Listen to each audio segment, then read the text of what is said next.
कोमल के चेहरे पर बचपन से ही काले धब्बे थे, इसलिए सब उससे नफरत करते थे। देखा तुमने, इतना अच्छा रिश्ता हाथ से निकल गया। जो भी आता है इसका चेहरा देखकर रिश्ता मना करके चला जाता है।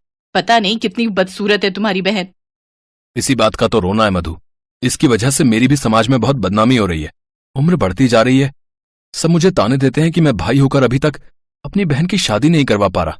पता नहीं ऐसी बदसूरत बहन का भाई होना ही मेरे भाग्य में क्यों लिखा था। अब बस भी करो, तुम दोनों तो कोमल के पीछे ही पड़ गए हो। इसमें उस बेचारी की क्या गलती है। जब ये पैदा हुई थी तभी से इसके चेहरे पर यह निशान है। पर मेरी बेटी लाखों में एक है। कितनी गुणवती है, पूछो जरा मधु से। घर के सारे काम करके ये देती है। बाजार से सामान लाना, बनाना, सबकी देखभाल करना। अगर कोमल ना हो तो इस घर का क्या हाल हो ये तुम नहीं जानते। माँ, भैया भाभी ठीक ही तो कह रहे हैं। मेरी वजह से इन्हें कितनी बातें सुनने को मिलती हैं। काश मैं पैदा होते ही मर जाती तो आज आप सब पर इतने दुख ना आते। कोमल, मेरी बच्ची, आज बोल दिया, आगे से ऐसा मत बोलना। तुम्हारे पिता के जाने के बाद तुम दोनों बच्चे ही तो मेरा सहारा हो। रमेश, अपनी बहन को गलत मत बोल। अगर उसे कुछ हो गया तो मैं तुझे कभी माफ नहीं करूंगी। अरे माँ जी, आप जानती नहीं हो, अभी तो ये रोकर चुप हो जाएगी, उसके बाद फिर से वही कहानी। कोई रिश्ता बताऊंगी इसके लिए तो इसकी शक्ल देखकर फिर रिश्ते के लिए मना हो जाएगा। अब सारी जिंदगी इसको हम घर पर थोड़ी रख सकते हैं। हमें भी अपना परिवार बनाना है। लोग तो बातें बनाएंगे ना कि कुमारी लड़की को घर पर बिठा रखा है। अपने भैया भाभी की बात सुनकर कोमल रोती हुई घर से बाहर चली गई और सड़क किनारे बैठ गई। कुछ देर तक कोमल ऐसे ही रोती रही। उसके बाद घर आई और उसने किसी से कुछ नहीं कहा। चुपचाप घर के काम किए और सो गई। अगले दिन जब कोमल सोकर उठी तो उसने देखा उसके कमरे की दीवार पर लगा हुआ शीशा गायब है। उसने बाहर जाकर अपनी माँ और भाभी से पूछा। माँ जी से पूछने की कोई जरूरत नहीं है। तेरे कमरे का शीशा मैंने ही लिया है। मेरा शीशा टूट गया था इसलिए मैंने तेरे कमरे का शीशा उतार कर लगा लिया। वैसे भी तुझे अपना चेहरा देखने की कोई जरूरत नहीं है। तू देखने में इतनी बदसूरत है कि तेरे चेहरे में देखने लायक कुछ भी नहीं है। मधु, ये जो तुम्हारा व्यवहार है ना, बिल्कुल भी ठीक नहीं है। कोमल फिर से एक बार उदास हो जाती है। उसे अपने लिए बहुत दुख होता है। कोमल, तू मन छोटा मत कर। तू एक काम कर, तू बाजार से नया शीशा खरीद ला। फिर कहीं आना जाना होता है तो घर में और शीशा नहीं है। कोमल अपनी माँ से पैसे लेकर नया शीशा खरीदने के लिए चली जाती है। तभी एक बूढ़ी औरत भूखी प्यासी कोमल से कुछ खाने के लिए मांगती है। बेटी, कुछ पैसों की मदद कर दो। मेरा पोता बहुत बीमार है। घर में खाने के लिए कुछ भी नहीं है। मेरी बहू मेरी राह देख रही होगी। किसी ने भी मेरी मदद नहीं की। मेरी थोड़ी सी मदद कर दो बेटी। भगवान तुम्हारा भला करेंगे। अब क्या करूं? मेरे पास तो बस ये शीशे के ही पैसे हैं। क्या करूं? या तो इनको पैसे दे देती हूँ, बाद में शीशा खरीद लूंगी। मदद कर दो बेटी, तुम्हें बहुत दुआएं मिलेंगी। ये लो अम्मा, ये पैसे रख लो, तुम्हारे काम आएंगे। जीती रहो बेटी, आज तुमने मेरी मदद की है। देखना तुम्हारे साथ हमेशा अच्छा होगा। बूढ़ी औरत कोमल को दुआएं देकर वहां से चली जाती है। कोमल थोड़ा आगे जाती है तो उसे एक कबाड़ी वाला मिलता है। कोमल देखती है कबाड़ी वाले के ठेले पर एक पुराना शीशा रखा हुआ है। कोमल उससे पूछती है, भैया ये शीशा तुम मुझे बेच सकते हो? हाँ हाँ, क्यों नहीं। मैं तो वैसे भी इस शीशे को फेंकने वाला था क्योंकि शीशे का फ्रेम टूटा हुआ है जी। कोई बात नहीं भैया, वो तो मैं लगवा लूंगी, पर मेरे पास 20 रुपए ही बचे हैं। अगर तुम इतने का दे सको तो। हाँ ले लो, कोई बात नहीं। मैं तो वैसे भी घर ही जा रहा था जी।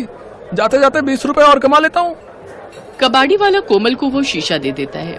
कोमल रास्ते में शीशा दुकान पर बनने के लिए दे देती है और अगले दिन वो नया फ्रेम लगवा कर शीशा घर ले आती है। अगले दिन नहा धोकर जब कोमल शीशे में अपना चेहरा देखती है तो उस शीशे में से एक चमक निकलती हुई दिखाई देती है और देखते ही देखते कोमल बहुत ही सुंदर दिखने लगती है। उसके सारे दाग धब्बे गायब हो गए थे। कोमल हैरान रह जाती है। तभी शीशे में से आवाज आती है। मैं एक चमत्कारी शीशा हूँ। मुझ में ऐसी शक्ति है कि मैं किसी को भी खूबसूरत बना सकता हूँ। मैंने तुम्हें भी खूबसूरत बना दिया। मैं जानता हूं कि तुम बहुत अच्छे स्वभाव की हो और मैं उन्हीं की मदद करता हूं जो दूसरों की मदद करता है। मैं पहले एक जादूगर के घर पर इस्तेमाल होता था। जब मैं टूट गया तो उस जादूगर ने मुझे कबाड़ी वाले को बेच दिया। उसी जादूगर की कुछ शक्तियां मुझ में भी आ गईं। और जब मैंने देखा कि तुम अपने रूप को लेकर बहुत दुखी हो तो मैंने तुम्हें खूबसूरत बना दिया। हाँ, मैं तो सचमुच बहुत सुंदर हो गई हूँ। माँ देखो, ये चमत्कारी शीशा है, इसने मुझे सुंदर बना दिया। ये तो सच में चमत्कार हो गया। कोमल, तू कितनी सुंदर हो गई है। अच्छा, तो ये चमत्कारी शीशा है। वाह कोमल, तेरी तो किस्मत ही बदल गई, तू तो बहुत सुंदर हो गई। चलो अच्छा है, अब इसके लिए अच्छे घर के रिश्ते भी मिल जाएंगे। हाँ, ये तूने सही बात कही। अब हम कोमल के लिए कोई अच्छा रिश्ता ढूंढ लेंगे। एक दिन कोमल को बहुत बड़े घर का रिश्ता मिल गया। वो लोग बहुत पैसे वाले थे। लड़के की माँ अपने बेटे और बेटी के साथ कोमल को देखने के लिए पहुंची। लड़के ने कोमल को देखते ही पसंद कर लिया और दोनों के रिश्ते की बात हो गई। हमें आपकी कोमल बहुत पसंद है। वैसे तो हम अपनी गरिमा की शादी पहले करना चाहते थे, पर गरिमा के चेहरे पर ये निशान है जिसे देखकर कोई भी लड़का रिश्ते के लिए हाँ नहीं कहता है। इसी कारण हम अपने बेटे की शादी पहले कर रहे हैं। आप चिंता मत कीजिए, मेरे पास एक चमत्कारी शीशा है जिसमें देखने से गरिमा बहुत सुंदर हो जाएगी। आओ गरिमा, मेरे साथ आओ। कोमल गरिमा को अपने साथ कमरे में ले जाती है और उसे शीशे में देखने के लिए कहती है। गरिमा जैसे ही शीशे में देखती है वो बहुत सुंदर हो जाती है। सब लोग बहुत खुश होते हैं कि गरिमा कितनी सुंदर हो गई। कोमल की शादी पक्की हो जाती है। शादी का दिन नजदीक आ जाता है। कोमल का रिश्ता इतने बड़े घर में जुड़ता देख उसकी भाभी ईर्ष्या से भर जाती है और उस शीशे को जानबूझकर तोड़ देती है। शीशा टूटते ही कोमल फिर से अपने रूप में आ जाती है। पर ये क्या, कोमल के साथ साथ मधु भी बदसूरत हो जाती है और उसके चेहरे पर दाग धब्बे हो जाते हैं। मधु घबरा जाती है। ये मुझे क्या हुआ? मेरा रूप रंग कहाँ गया? मैं बदसूरत कैसे हो गई? मैं तो कोमल से भी ज्यादा बदसूरत हो गई। ये सब तेरी करनी का फल है। तूने जानबूझकर वो शीशा तोड़ा है ना, इसीलिए तुझे उसकी सजा मिली है। मेरी बेटी की आज शादी है और तूने मेरी बेटी की शादी तोड़वाने के लिए इस शीशे को तोड़ दिया। तू इतना ईर्ष्या से भर गई। मधु माँ ठीक कह रही है। मैं तो चाहता था कि कोमल की शादी हो जाए। मैं बहुत खुश था, पर तुमने तो सारी हदें ही पार कर दी। तुमने उस शीशे को तोड़ दिया जिसकी वजह से मेरी बहन सुंदर बनी थी। जादुई शीशा, भले ही तुम्हारे टुकड़े हो गए हैं, पर मैं जानती हूँ कि तुम मुझे सुन सकते हो। मेरी भाभी को ठीक कर दो। हाँ, मैं तुम्हें सुन सकता हूँ। मेरा जादू खत्म होने से पहले मैं तुम्हारी भाभी को ठीक कर सकता हूँ, पर इसके लिए तुम्हें अपनी सुंदरता का बलिदान देना होगा।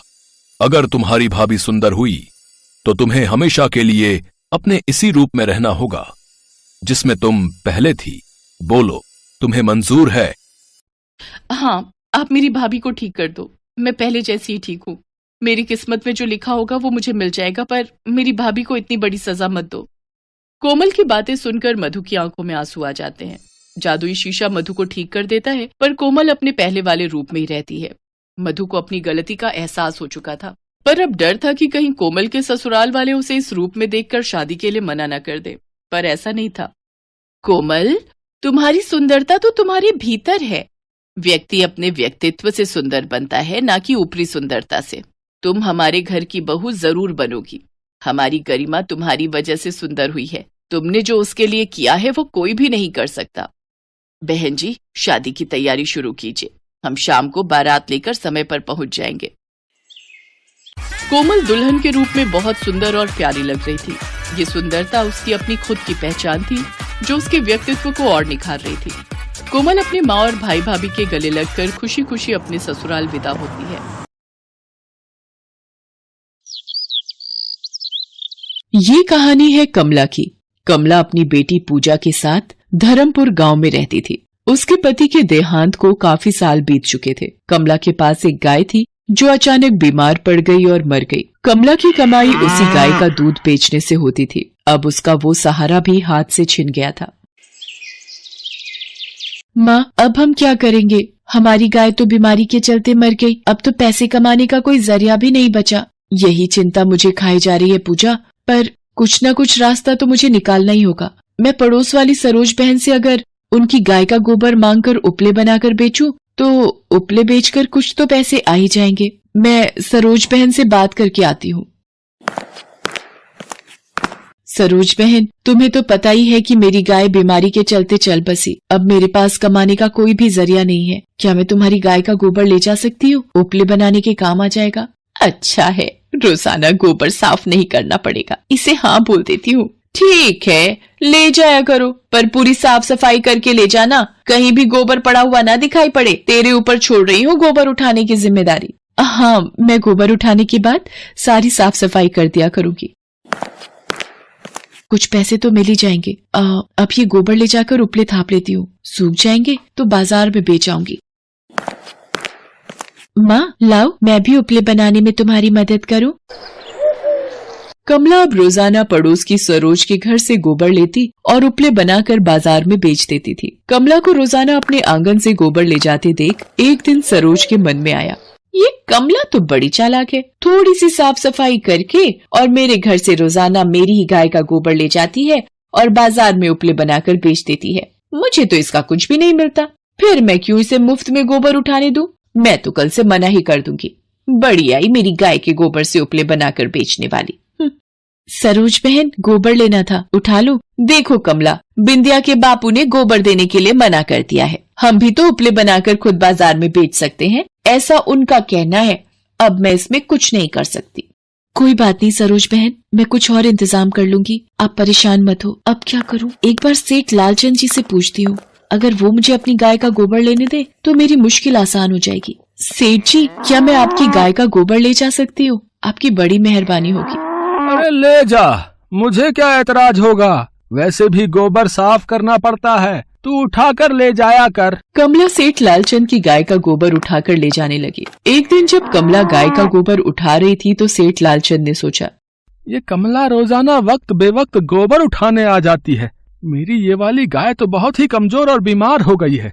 इस बीमार गाय को कमला को ही दे देता हूँ, यही ठीक रहेगा। कमला, तू रोजाना गाय का गोबर उठाने आती है, तू एक काम कर, तू ये मेरी गाय अपने ही पास रख ले। है, मुझे इस गाय की कोई जरूरत नहीं है। ये गाय तू ही ले जा ये गाय। आपका बहुत बहुत शुक्रिया सेठ जी, मेरी मदद करने के लिए। मैं इसकी खूब देखभाल करूंगी।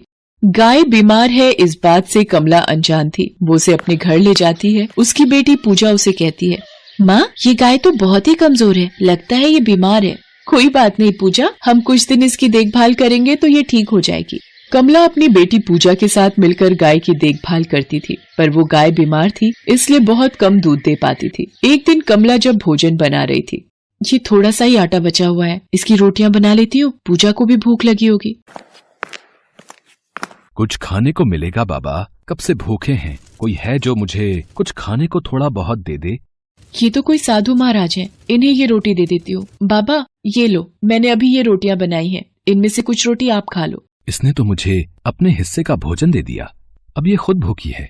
इसकी उदारता देखकर तो मेरा भी मन भर आया। मैं जान गया हूँ इसके घर में खाने के लिए और कुछ भी नहीं है, सिर्फ ये रोटियां ही थी जो इसने मुझे खिला दी। बेटी तुम बहुत दयालु हो, तुमने अपने हिस्से का भोजन मुझे खिला दिया, मैं जानता हूँ।